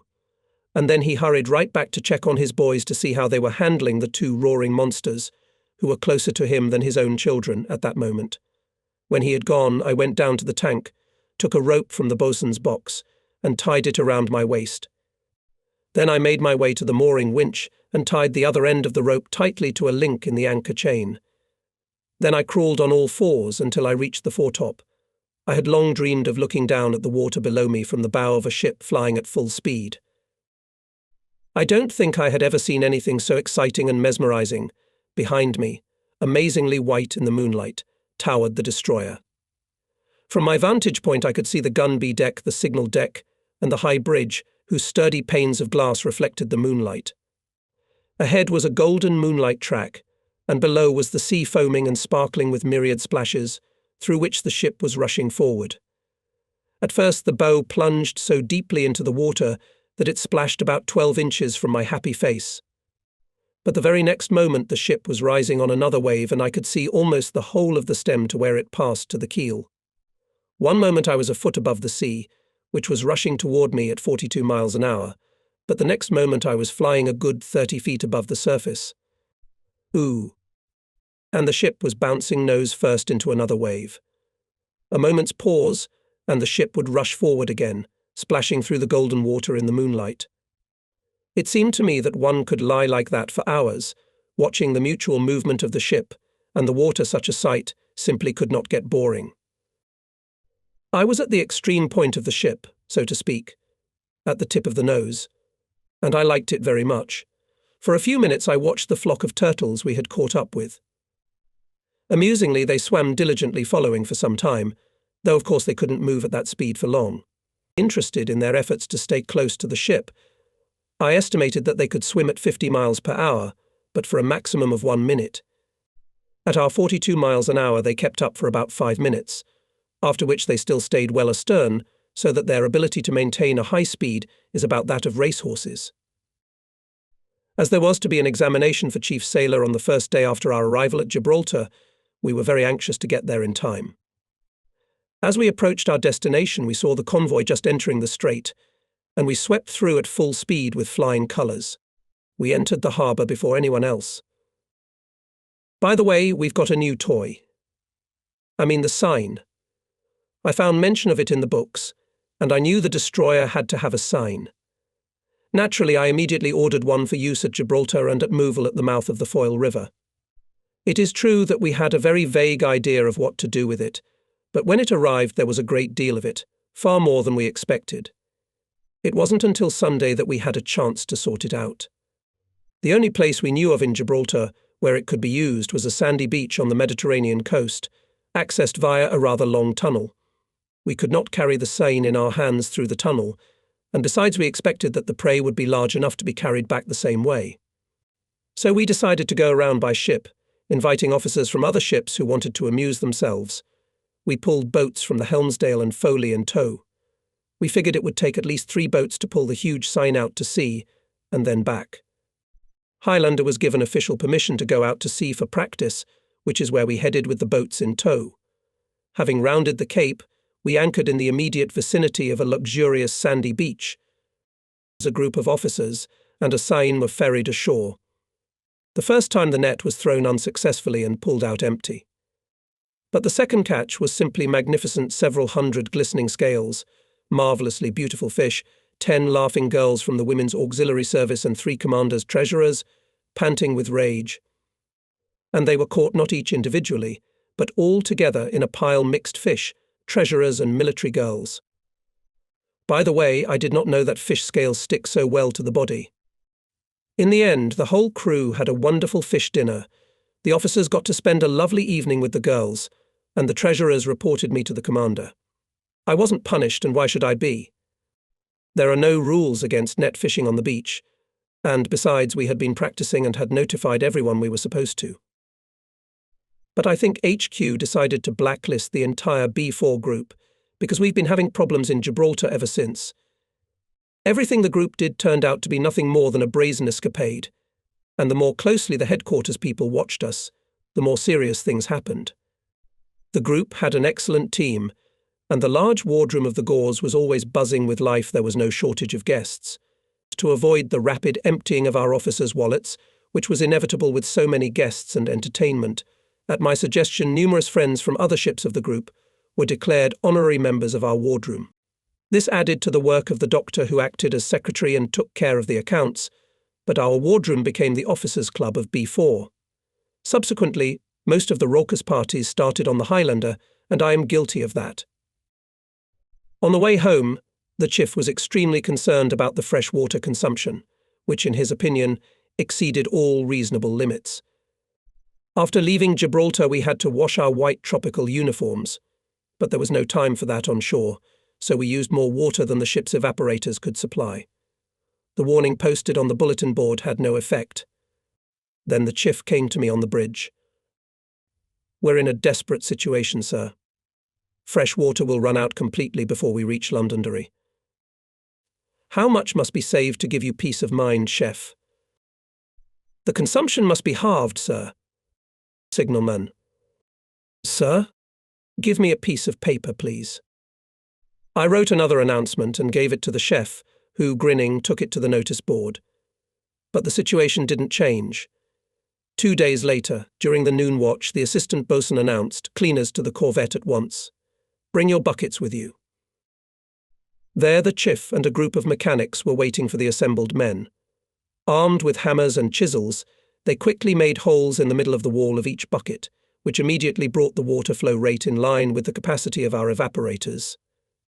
I did not know how the sailors would react to this, but it turned out that my fears were in vain. They had a lot of fun with their mangled buckets, and even proudly showed them to their buddies from other ships. From then on, anything that was not excellent in every way was said to be as useful as the buckets on the Highlander. We were on our way home when the long-awaited D-Day came. Everyone was wondering if the German submarine fleet would try to strike back. No such attempt was made. One could only wonder that such a large-scale, truly grandiose operation was a surprise for the enemy. Once in Gibraltar, when many officers were gathered in Commander McMullen's office, someone raised the question of where exactly the invasion would take place. We sought out maps of the English Channel and, after careful study, decided that in our opinion there was only one suitable area for it. That is where the landing actually took place. We can only note once again that the Germans are a purely land-based nation and have the mentality of land rats, otherwise they would certainly have provided a more serious defence of the eastern coast of the Cherbourg Peninsula. Before the next convoy left for Gibraltar, the Helmsdale became docked for boiler cleaning, and I was the senior officer of the group. We reached Gibraltar without incident and anchored together in the harbour the Highlander, the captain's class frigate Foley, and 4 Castle-class corvettes. Charles was an old crony of mine. He was an old serviceman from the Bristol division of the CWDR and commanded an excellent, very efficient and combat-ready ship. Among his many eccentricities, and Charles Bird was certainly a hardened individualist, was an unyielding determination never to change the ship's watch. The Foley always lived on British double daylight, saving time, no matter how far westward they travelled. Some sense was certainly made of it. Every day the clocks were changed automatically, so that no one would be offended. Charles decided to fight this nonsense. As a result, one day when the war tracks took us farther west than usual, the crew of the Foley had to eat breakfast at noon and dinner at midnight local time. Clearly the orders on Bird's ship did not affect us, but still the reports from the Foley were sometimes surprising. The time after tea was traditionally considered very convenient for all sorts of experiments with radar and gauges, but before asking the Foley for cooperation, one should always remember what time it was. Otherwise, an offer to work together might well be met with the reply, "Sure, if you're ordering it, why don't you wake people up?" I have characterized Charles in such detail only because he played a significant part in the events that took place during the 5 days anchorage at Gibraltar, when the group was at the height of its unpopularity, with the Admiral and his staff. We docked on Wednesday, and as there was to be a big concert of our amateur soloists the next day, we remooring in the morning, putting the Highlander between 2 corvettes. In this way there were many convenient places from which we could see the stage built on our main deck. By the beginning of the concert our decks, as well as the decks of the ships on both sides of the Highlander, were filled with people, to whom we distributed printed and reproduced copies of the new song, The Hymn of the Highlander. From behind the curtain covering the stage came the sound of heavy hammer blows on something metal. When the curtain rose, the audience saw a certain character who looked suspiciously like me, laboriously punching holes in brand new buckets. A policeman came on the scene. "Hey, what are you doing here?" "Buckets for the Highlander." "Highlander. What's a Highlander?" "What, you've never heard of Highlander? Then listen up. We'll sing you a song about him." At these words, a choir came on stage and began a song chosen after a competition in which every member of the team could take part. It was a joint work of the 4 chief helmsmen, who shared the deserved prize. The concert turned out great. It is even amazing how much talent can be found among the most ordinary people if you overcome their natural shyness. The next day, Thursday, we moved the ship to the dock again. In the evening I had dinner with Charles Bird. When we returned to the ship, we found a grand party in full swing in the stateroom of the Highlander. The night was sweltering and hot, so it was quite difficult to stay indoors. In addition, the ship had guests, several representatives of the Women's Auxiliary Service who worked in Gibraltar as codebreakers. Someone suggested taking a boat to get some air. The boat was just about to leave when Charles and I boarded. I was persuaded to join the walkers and take a seat at the helm. Somebody had taken care to bring explosive packets with them, and, in what must have been a daring experiment, quietly threw one overboard. It exploded noisily underwater, scaring the girls. More interesting was another effect of the underwater explosion, a very beautiful phosphorescent circle on the water. The sight was really unusual. The girls loved it, and we blew up a few more packages. Then we drove around the bay some more, marvelling at the unexpected activity of the Coast Guard. They must have had some kind of drill. The night darkness was cut by long bright fingers of searchlights, beautiful too. What can we say? We didn't realize that there were so many searchlights on the shore. Do they hide them or what? When we got back to the ship's side and the petty officer helmsman caught the end, I was handed a notebook with a message written on it. It was from the commander. "Information received that shells have been exploding from your boat in the bay. Report the name of the officer responsible for this outrage." The girls had already gotten off the boat. I showed the paper to my comrades and looked around. In the boat were all the captains of the ships of the group, and at least half of the senior assistants. I dutifully made a list of those present. "What about the girls, sir?" "There are 11 names on that list. Mine is the 12th. I waved the sheet and shook my head. No one would believe that there were at least 11 other girls with us. "I'll go to the headquarters and give this paper personally." So I went to headquarters. The captain on duty gave me the biggest beating I'd ever gotten. At the end of it, I felt like a delinquent schoolboy. Because of us, the whole coast garrison had been put on the alert, or, to use our parlance, had taken their places on the battle list. Even the governor was notified. The soldiers thought our first underwater explosion was an enemy attack, so the admiral ordered the officer responsible for the disturbance to be put under arrest. But since it was impossible to arrest all the commanders of the escort group and half of the senior assistants, I was told that the flagrant outrage would be reported to the commander of the Western Approaches Fleet in the most detailed manner, and he would deal with the offenders on his return. When I returned to the ship, I found all the commanders in their quarters. "I managed to keep the girls out of it," I reported. "They wanted to put someone under arrest, but they can't lock us all up. Apparently they've alerted the entire garrison and even alarmed the governor. I wonder how they pissed off the governor. Perhaps with a shot of Benzedrine, or a portion of his own excellent sherry. The latter was an allusion to the occasion when I got the governor's sherry from the cellars of Saxon Speed. Be that as it may, I sighed, "Get out of here. You're nothing but trouble for me." And I escorted everyone out of the cabin except Charles. "Is it serious?" he asked. "Very serious to me. I am the senior officer of the group, and I was on the boat myself. In addition to my own sins, I have to answer for yours. It's a pity McMullen is cleaning the boilers, or he'd be here too. What about the wedding tomorrow? Shall we go?" One of the staff officers married a cipher officer, and there was a big reception at the yacht club. We were both invited. Unless, of course, it occurs to you to throw explosive packages at the bride. Then I won't take you. So, what's it going to be? By boat. Of course. We'll take my boat, not that American mule you call a boat. I'll try to get it fixed up. Can you imagine they say we're unbehaved and a disgrace to the rank of naval officer, so our boat just has to be the most elegant boat in Gibraltar. The next morning, it was Sunday, I had to make another routine inspection of one of the ships of the group. During the Londonderry anchorage, the men are mostly on leave, and it was decided to inspect one ship on each visit to Gibraltar. Before going off to do my duties, I ordered Atkins to have the cutter ready by 3:00. And it was indeed ready by that time. The old paint had been scraped off all the brass parts and they shone with pre-war brightness. The bulkheads and floorboards were scrubbed to a pristine whiteness. The hooks of the pinnacles seemed golden in the sun. The stern hatches were draped with blue and white cloth and the canopy was decorated with fringe. It was a beautiful gift from the crew, who of course knew of all the trouble. I do not know how many people worked here, but this boat could rightfully take a place at the starboard gangway of the flagship. There was not a single flaw in it.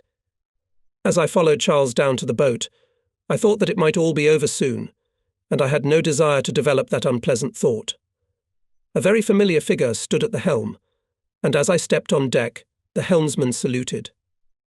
Helmsman, why are you dressed like that? The chief petty officer helmsman of the Highlander was dressed in the uniform of a senior sailor.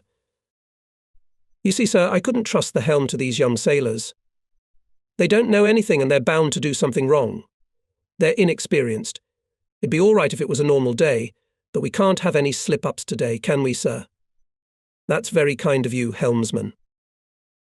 We've got a foreman in the bow rower today, and a foreman aft, and a foreman down by the car. You mean to say the yeoman's mess hall is empty today? Quite right, sir. Well, I hope you'll all come to my quarters at 6:00 tonight for a drink, and since you're impersonating others today, bring the real crew of the boat with you. All right, let's go, helmsman. As we crossed the harbour to approach the yacht club dock, we saw boats from other ships coming in the same direction. Some were already dropping off guests at the pier. The boats were different good, bad generally faceless. We waited for our turn. At last it came. Petty officers with buggers stood at the side. Sitting under the awning, I could talk to the helmsman. Shall we approach in style, helmsman? You always say yourself, sir, it's dangerous. Do I? Well, yes, but not now, sir. There's always a special relationship between the captain and the chief petty officer helmsman. It is this man who takes the helm in battle, and when the ship enters or leaves port, in other words, at the most crucial moments. I do not know what can reassure more reliably than the voice of a trusted helmsman from the voice trumpet proclaiming helmsman at the helm, so it is a guarantee of reliability. He is the man who carries out your orders, in a way an extension of you. The engine room gong sounded 3 times. The propeller spun frantically in reverse, foaming the water astern. Another gong sounded and the propeller stopped.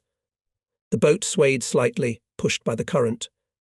2 buggers dropped synchronously, catching the eye-bolts on the dock. I jumped ashore, Charles following me.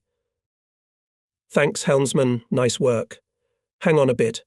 I'll be back in about an hour.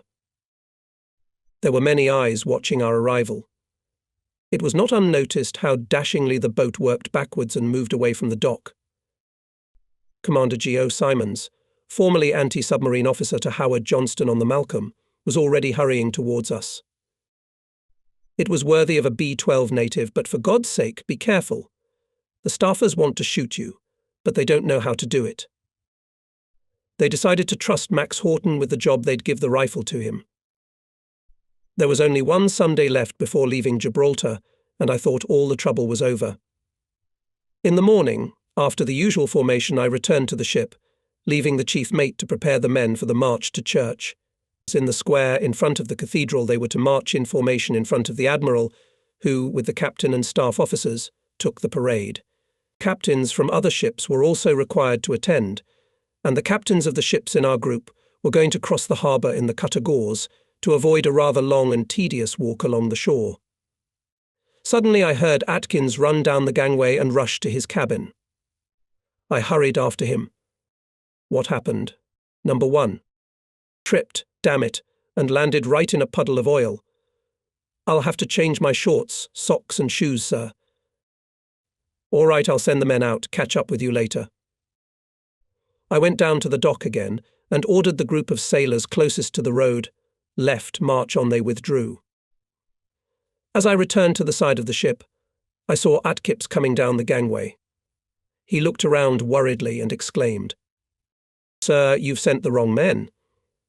We should only send 40 men, but that group has at least 150 and includes Roman Catholics, Jews in fact, all of them. It's too late to make any changes anyway. You'll have to work hard enough to catch up with them." We loaded onto the boat and hurried to our strategic position in front of the cathedral. Groups of sailors from different ships were already marching along the road. The first columns were small 2 or 3 dozen people each. Then came sailors from destroyers. Each column had 40 people. People from the Highlander went last. Apparently they were delighted with the confusion that had occurred. They walked in perfect formation, stamping their step against them. The rest of the crowd looked like a bunch of slackers. The only downside was that there were 4 times as many men from the Highlander as were needed. The captain turned to me, a look of burning curiosity on his face. "You have a hell of a lot of people going to church." It took all my willpower to keep from laughing and to keep a proper expression on my face. "Yes, sir. We have a very religious crew."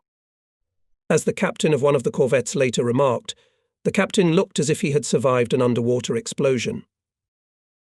So the Highlanders marched in formation into the church, believers and non-believers together. But there wasn't enough room for everyone. The column stopped half inside, half outside, while the frightened church attendants fussed in search of chairs. By the way, when I spoke of the team's religiosity, I was hardly being facetious. On the first Sunday at sea, the XO came to me and suggested holding a church service. I had never before been on a ship that had the necessary room and atmosphere, and besides I was firmly convinced that such events should be attended voluntarily. So I replied to Atkins that I could try it, but people should know attendance was not compulsory. Half an hour later, a church was erected on the living deck. Going downstairs, I was extremely surprised that virtually all the crew members free from watch had shown up. The event was so successful that the following Sunday we engaged an amateur choir, and from that time on the ship was often heard singing during dog watch as the choir learned hymns for the next Sunday service. When we put to sea on Monday morning, I breathed a sigh of relief. But we weren't done with Gibraltar yet, and neither was he done with us.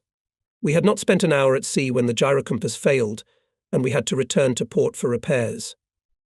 And we were back before the signal tower brought our message of what had happened.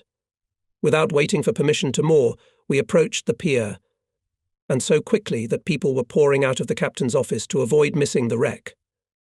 By the time a staff officer came aboard to find out what had happened, I was already ashore trying to get on the phone with the repairmen. 2 hours later we left port again and caught up with the convoy at sea. Halfway home we received orders for the convoy to enter St. George straight from the southwest, rather than go around Ireland from the north. Brest had fallen, and there was no longer any fear of submarines in the Bay of Biscay. On arrival at Londonderry, I was somehow not at all surprised to receive an urgent summons to the commander. That same night I left for Liverpool. First I went to the Chief of Staff. He looked up from his papers and said, "The commander wants to see you." That's exactly what I feared. A little later I entered the reception room, and the secretary cheerfully announced to me, "Come in and wait a moment. The Admiral wants to see you." You could have said something new. Out of the Admiral's office came his assistant, a charming lady, an officer of the Women's Auxiliary. Smiling, she said, "The Admiral wants." I know, I exploded. "The Admiral wants to see me. I really want to run home to my mum. I don't like your school. I'd rather have my mum spank me." "What's wrong with you?" "You don't know." "It's not me, but Max really knows everything. Come on in, it's your turn." and I appeared before the highest eyes. Rainer, German submarines have started to appear near our shores. The Castle-class corvettes have already gone to sea many times with different groups, and I think are now quite capable, efficient ships. I'm combining the 6 units into a support group, the 30th, and I want you to be its senior officer. What's the matter with you? It's about this letter, sir. The commander of Gibraltar sent you. He sent me a copy. The commander looked me in the eye without a smile, his gaze penetrating my soul. Ah, that. I don't pay attention to such things. What was I saying, and don't interrupt me again. After a short pause, he continued, these are the best anti-submarine ships we have right now. They have everything on them, the Squid, new radar, new ASDIC, a special echo sounder, and a new radio navigation system with which you can locate yourself day and night to within 50 yards. I was no longer worried about my own fate, so I was immediately alert, sensing a trap. Will the Highlander remain the senior officer's ship? No, the Admiral said. He had already opened his mouth, obviously intending to say something harsh, but seeing my sincere horror, remained silent. I'd rather stay on the Highlander. Are you all right in the head? The Admiral exploded. These are the best anti-submarine ships in the world. But I love my ship. He looked at me with unconcealed anger, but suddenly his face softened, and I saw Max Horton, whose existence I did not even know wise, kind, understanding. I have already mentioned that I found the key to this great man by accident.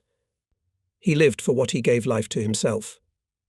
Anyway, he understood my reluctance to leave the destroyer. Don't make life difficult for me, Rainer. You'll have to leave. I think that's how fathers talk to unwise children. Yes, sir. Thank you, sir. Good luck. Let me know when the group is ready to go to sea. I really need you. After saying goodbye, I headed for the door. Halfway out, the Admiral called out to me. Rainer, did you have a good party? It was, sir. Sir, Horton's eyes twinkled with mischief. I went back to Londonderry to see the Commodore. So you're leaving the Highlander and taking over the group? Yes, sir. I don't even want to think about it, but it looks like it's done. In my opinion, you're just lucky you don't have to go back to Gibraltar. I just got a letter from the captain. From the captain? You had a copy of the letter to the Admiral, didn't you? I have a copy too. But the captain also wrote to me personally. It says that you entered the harbour at a speed of 12 knots. But that's not true, sir. I was heartily indignant. How fast were you going? 140 revolutions, so that's 15 knots. Now then, you know very well what I mean. Gibraltar is getting too hot for you. Take a week's rest, then get a group together. By the way, you may be pleased to know that the commander has recommended you for commander's commission. You'll be the first volunteer reserve officer to receive it. I had previously forfeited my status, as it is logical to have a correspondence to the rank one currently holds. On the Highlander, I was given a festive, one might say lavish, send-off. When the cab pulled onto the dock, it was equipped with towing cables. Half the crew pulled the cab down the main street of Londonderry, and the other half ran along behind.